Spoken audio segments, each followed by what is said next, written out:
So you want to know how to make a Googie. So you come to me on the day of my daughter's architecture design class, and you want to know how to make a Googie.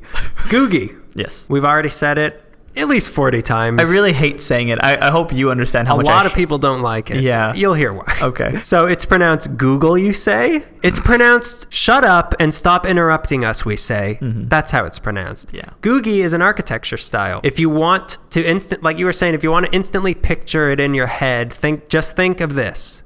The Jetsons. That's it. That's what Googie is. Yep. Two-dimensional. Lines on paper. Driven by a character named Elroy and Jane. And His wife. Some people said that the Googie style was so prominent in LA that the Jetsons wasn't creating like some futuristic vision of the future. They were just copying what LA looked like. I've always felt similar to that. Flying cars. Robot maids. Cloud City. Getting sucked into treadmills. So the reason... Anything else? We can go all day, but... So the reason it was so widespread here is because it was born here and partly in Orange County. Bleep that out. Oh, he's about Orange County. It was made by locally based architects like John Lautner, Louis Armé, Eldon Davis, Martin Stern Jr., Pat DeRosa, Douglas Honnold, Harry Harrison, George Harrison, Stanley Meston, and Wayne McAllister, a few of whom we'll be talking about today. For a better idea of exactly what constitutes Googie, here's a few trademarks. The boomerang. Yes. That Australian weapon. For some reason, it was the most popular symbol in the 50s. It was so popular that instead of Googie, the whole style was almost called boomerang modern because it showed motion and it was going in a certain direction. In doing so, it gave off the sense of energy, which is such a big part of the 50s imagination. It gave like the sense of something scrunching up before it like released and shot up into the stars, the heavens, Greg. It's also the shape and the roundness and the design of the boomerang. Yeah, you can kind of see it in a lot of different roofs and stuff like that. Yeah. My house is made of boomerang. What are you trying to say? It's a boomerang wallpaper. You ring the doorbell and a didgeridoo plays. Another trademark, the dingbat. I'm not talking about you. Or that face you're making. It's the thing that looks like an asterisk. Okay, yeah. Is that called a dingbat? It's called a dingbat. It looks kind of like an atom also, which was on the top of everybody's minds in the 50s since everybody was traumatized by how World War II ended for the next forever. Yeah. So it represented an explosion of energy. It also looks like a star and it feeds into that whole outer space imagery of all this. Yeah. That was a huge part of Googie. Another things, free forms were a big part of it. Things that were shaped like amoebas and kidneys and like an artist's palette. Yeah. You know, like Van Gogh. Starry amoeba. Starry boomerang. Here's my favorite aspect of Googie, the hyperbolic paraboloid. You just like saying it. That's why it's my favorite. It's a building that's shaped like a giant UFO with pointy, outstretched wings. Okay. If you can imagine such a wild thing. God. There's also the concrete shell vault, which is concrete shells like sticking off the roof of a building. Yeah. Googie buildings had a lot of diagonals that would sweep dramatically up or down, as a diagonal is wont to do. Yeah. This also conveyed like a wild energy and a movement into the future. Similar to diagonals was the folded eave, which is a surface that started like a diagonal and it would slant up and up and up, and then it would fold down like a little bit at the tip and make sort of like a blaster shield, if you will. There were folded plates, which are basically different shapes in the concrete of a building. A common shape, of course, the zigzag. Yes. On the inside of these places was a lot of flagcrete, which was the brand name of a certain type of stone that came in these long, thin slabs with like a really rough texture, which is why in a lot of Googie places, there's walls that are like raw stone. Yeah. Also, inside there were cantilevered counter stools, which were an alternative to a stool sitting on top of a pole jutting out from the floor, and instead these ones would jut out from a footrest that was built into the counter, making it much easier to sweep around. Back on the outside, there were a lot of steel web lighteners. So to explain this, picture a big metal beam, now made it with a piece of Swiss cheese, and you got it. You got a beautiful, what are they called? Big beams. There was also the structural bent. So imagine this, you take your Swiss cheese beam, fill in the Swiss holes, and now you bend it until it looks like a 7 that fell down on its face. There was the structural truss, which I have no explanation for, but it's apparently what allowed the buildings to have entire walls that were made out of glass and not just shatter onto everybody. Yeah. Then there were the tapering pylons, which were giant pylons that would taper. Thanks. Were they nylon? Yeah, the nylon pylons, which is the name of our band. Yeah, our Traveling Wilburys cover band. So the 3 rules of Googie, as laid out by Douglas Haskell, who was not a fan of Googie, as we'll get to, they are: 1, it has to be abstract, but also follow the rules that were laid down for itself. And the example they gave is that if it's supposed to look like a bird, it has to be a geometrically proportioned bird. Okay. So the second rule was ignore gravity. So they said in Googie, whenever possible, the building must hang from the sky. Nothing need appear to rest on anything else, least of all the earth. So then the third rule is have a lot of different stuff going on at once. So Googie's been referred to as architectural jazz, which was another thing that was big in LA. And it's very funny because if these architects are creating it and not liking, they're just following a sort of culture and not really liking it. It's very much like the West Coast jazz players that were just making it, but like, we don't really like this crap. The West Coast architecture was almost going to be every building shaped like a surfboard short. It's just, you walk into SpongeBob wherever you go. I don't have a problem with that. I would love to live in a pineapple above the sea. Now that you have a sense of what this style looks like from my vague descriptions, where did it come from? So in the 20s and 30s, the popular architecture style was style moderne, aka Art Deco. And then the world changed a lot during that time, and all sorts of new technologies were developing. And the style that emerged from this in the 30s was called streamline moderne, which was inspired by the new technology coming into the world, but it still had one foot in the Art Deco world. So it looked like Art Deco, but sleek and shiny. It all looked like it was in motion. Yeah. Hence streamline. Hence exactly what I said. Is that? Oh, I wasn't listening. Are we still talking about spaceships? It was half Art Deco, half Googie. Okay. And then World War II hit and technology took a huge leap forward. We went from blimps to jets carrying atomic bombs, and the architects who grew up or were involved in all this got the look of these new methods of transportation embedded into their consciousness, and the things they started to design after the war reflected this technology that they sort of came of age around. It was almost like a bunch of shell-shocked former soldiers that were trying to cope with what they saw by building all these buildings to sort of express how they felt. Yeah. Some of these new technologies were in the form of building materials that allowed for more flexibility and creativity. So instead of just steel and glass and concrete, now they could make use of materials like cement and plywood and plastic and this hot new thing, asbestos. Ooh. So using these innovative new technologies coupled with all the imagery that evoked the sense of modernism and forward thinking, and most importantly, the future. The future, Daniel? Yes, all the way in the future. Now, why Los Angeles? Yes, please. Why, oh why? Why? Around this post-World War II time, the city started expanding very quickly into every free space that was around, and they were making suburbs wherever they could. It was called sprawl. Define this. Everybody keeps sprawl. leaving. But everywhere they go, they set up a new little city, and then they try to get away from that city.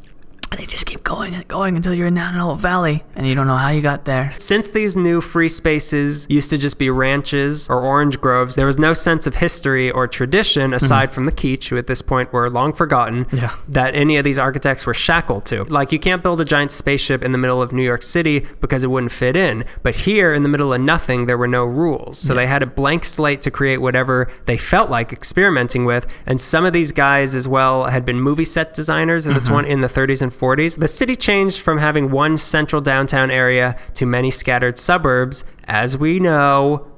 And what did shape the form of things being built was the increasingly obvious realization that Los Angeles was a city meant for cars. Yes. So there were drive-in theaters, drive-in restaurants, drive-in car washes, drive-in milk places. Googie was meant to attract people in cars. In the 20s and 30s, drive-in restaurants popped up all over the city, but by the 40s and 50s, they were replaced by coffee shops as the location of choice for teenagers to hang out. Hanging out the car hop. Oh, gross. In fact, many of the coffee shops were built on top of the old drive-ins. Oh, really? Progress, Greg. Ugh. Pretty soon they'll build a drive-in on top of you. Can't wait. Cannot wait. Turn the volume up. Turn your headlights off. I can't see the screen. Mind you, these are coffee shops, not in the Starbucks sense, but in the diner sense, but they were not diners. Diners were an East Coast thing. What became known as the California coffee shop was classier and more stylish than a diner. Goddamn right. They were modern and they usually served a higher quality of food, but they were still for regular people.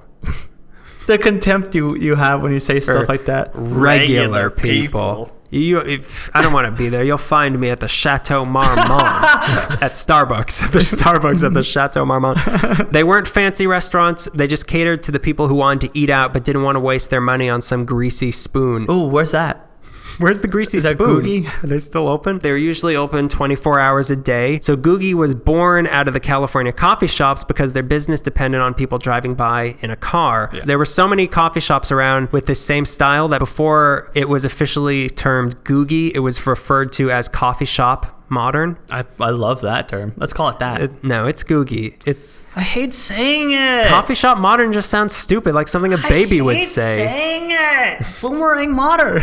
Like I said, car culture was taking over LA, and a place that was designed like some nondescript diner on a busy New York City avenue, which would do fine in New York because people will walk by it constantly and they'll notice it. It would not stand a chance, that sort of thing, being noticed by somebody driving down Sunset Boulevard at 40 miles an hour. The California coffee shop had to be big and flashy and bright to violently grab the face of whoever was driving by and demanding their attention. And money. And, this is what Googie was. It was big and bold and it was garish. Yeah. The signs for a restaurant, and many times the restaurant themselves, were just billboards to come eat at Joe's. Yeah. Joe's was not a coffee shop. That sort of thing, it fits perfectly into most people's stereotypes of what everybody in LA is like. Yeah. So maybe Googie is it's still around. Okay. It hasn't been demolished quite yet. It's a little bit in all of our hearts. A crazy slanting shape on a roof would draw your eyes as you drove by, and I just realized I'm hungry, and this place looks like it's been designed to be easily accessed by a car. Yeah. So I'll eat here forever, and I'll never leave. Driving by at night, since these places had entire walls made of glass, you'd see a bunch of people sitting there eating, and that in itself acted as a billboard to come and eat there. I want that. I want friends. I wish that I had a table of my own, maybe. I wish all those people left the restaurant so I can eat there. And waitress asked me, "Here's your fries." I ordered country potatoes. That's my fantasy. That's greasy spoon food, Greg. French fries. French. Say it. French fries. Freedom fries. Freedom fries. Freedom fries. French fries. Freedom fries. And communist mash. After World War II, all the factories that were working around the clock producing death machines switched gears to using all their technology to market to consumers. So by the 50s, consumerism was king, as everybody says. All hail consumerism! Googie was a consumerist style, which is why it was born in places that want your business. Yeah. From coffee shops, the style spread out to things like supermarkets and laundromats, places that wanted your business. Most of the places it spread to were car-centric things like gas stations and car washes, they usually had giant pylons sticking into the air, which were meant to be spacey and modern representations of the old Roman fountains that would celebrate an abundance of water by blasting it into the sky. Wow, that's interesting. Yeah, it is. I made that up. So I also designed Googie. I'll talk to you later, Bruno. Bruno, that's true, right? Car dealerships adopted the Googie look because the cars they were selling looked like rockets, so they wanted to be in a place that looked as sleek as their cars did. Because they can't sell rocket ships, so they can sell cars that look like rocket ships. Yeah, we can't do that. The best we can do is have a big glass window. We may not go to the moon, but we have a big glass window. Also, I have a coffee machine that sometimes works in the lobby. But you got to buy a car first. Think about the big open glass showrooms at a car dealership, and then think of a coffee shop full of diners visible and like dramatically lit from the street. We're just merchandise people. Don't be so naive. I've been telling people I've been a model for years and they didn't believe me. The way that Greg just digs into a bowl of linguine at 3 a.m. Bowling alleys embraced Googie because in 1951 the automatic pin setting machine came out. So there was a huge bowling alley boom where they bowling alley went boom. They became meeting places, and by that time Googie was the style, so they just went with it. Yeah. Some banks moved away from the stately marble designs, which I love. That's why I want to work in a bank. And they embraced Googie to seem more hip and cool and friendly. We're not Washington Mutual, we're WAMU. This ain't your daddy's bank. No. Please come rob us. This isn't your daddy's bank, but your daddy's money's coming in here. We do deal in stocks and bonds that your father deal with, by the way. But anyways. Bank of mom and dad. The Googie commercialism had a huge influence on the pop art that came around this time. Googie spread out from LA and it swept the nation, most notably Las Vegas, where the analogy was that if LA was Rome for Googie, Las Vegas was Florence.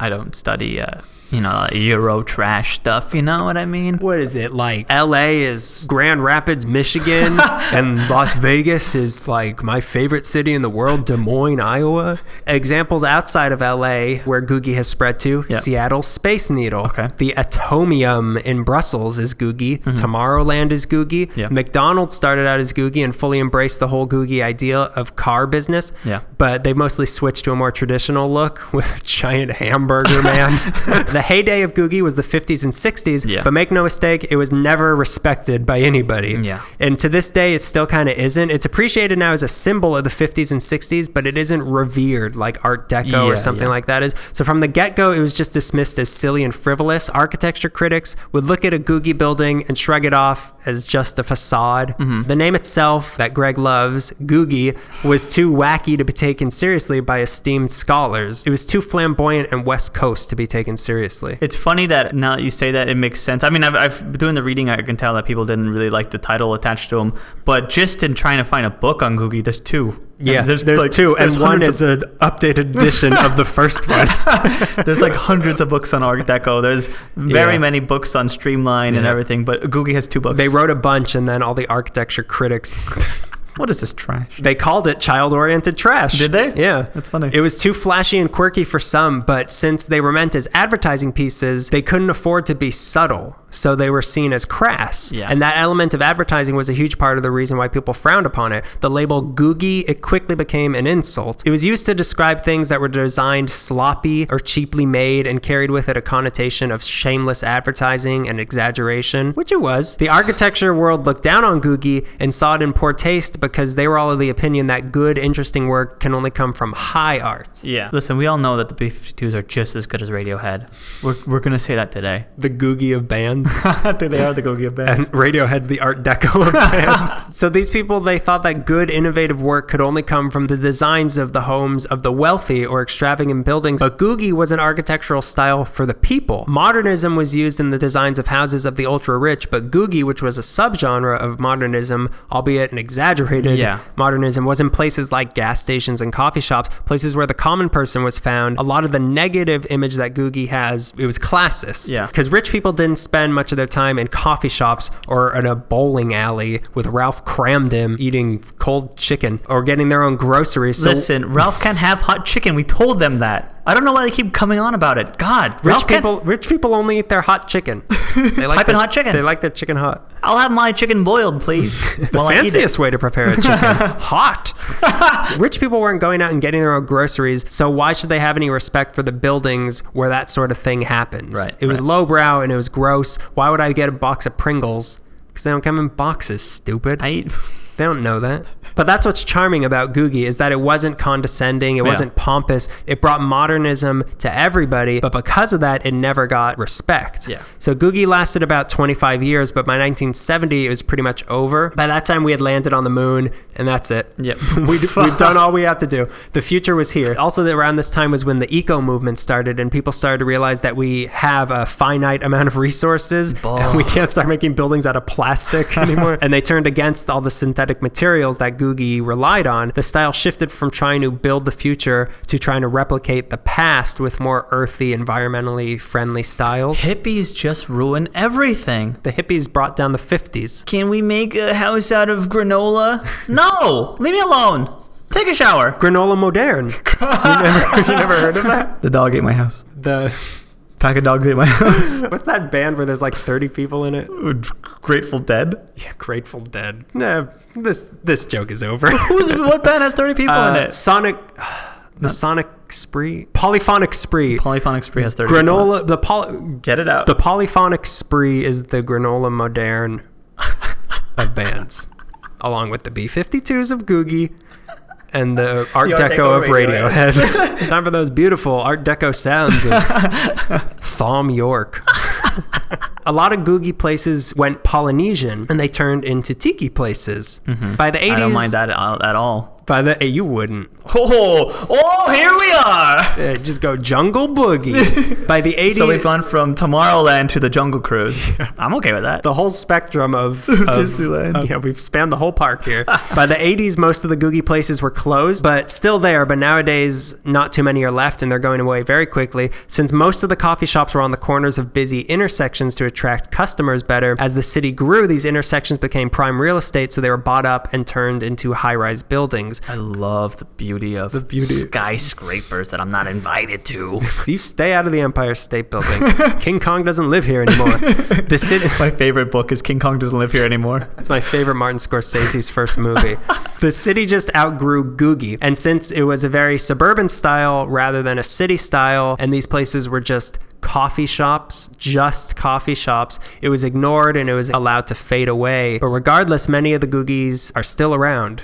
There's still 3 surviving members of the Googie. There's a 76 station in Beverly Hills, Johnny's Coffee Shop, Bob's Big Boy, the Old McDonald's, the one that had the farm, Corky's, Fred 62, 101 Diner, the Astro Diner, Swingers, Mel's, the Theme Building, Capitol Records, the In-N-Out logo. Oh, that's right, huh? The Society for Commercial Archaeology, and whoa, you want to do it one more time? The Society for Commercial Dinosaur Bones and the National Trust for Historical Preservation have pushed for protecting Googie landmarks. The LA Conservancy has its Modern Committee, whose whole job is to protect these sorts of buildings. Googie, though, it was science fiction coming to life. I like it. It was the intersection of the space age, the atomic age, and car culture, and LA was its home. It saw the influx of cars into the city, and it rose to the occasion, and it accommodated it, it embraced it. Even the palm trees in the city themselves are Googie. It's just a long, skinny trunk and an explosion on top. That's right. Dingbat. There's a dingbat on every palm tree in this town. Sometimes I'm the dingbat on the palm tree, but I'm just